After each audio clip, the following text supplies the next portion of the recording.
বলবি আপনি যে টেন্ডার আপনি কোনটা হয়নি কোনটা হচ্ছে সেটা জানান আমাদেরকে করে দিলাম। কাজ করা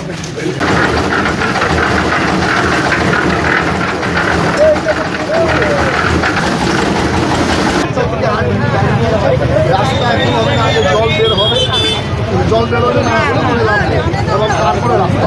দাদা একটা কথা বলছি, দিনে বিশাল কাদা, ওই কাদা না তুললে রাস্তা করে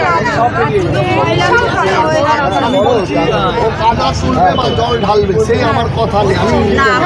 আমার কাজ হচ্ছে 8 দিন মধ্যে জল বেরোবে। আমি ইঞ্জিনিয়ারিং আমি জল বেরোবে 8 দিন মধ্যে, যদি না হয় আমার নাম্বার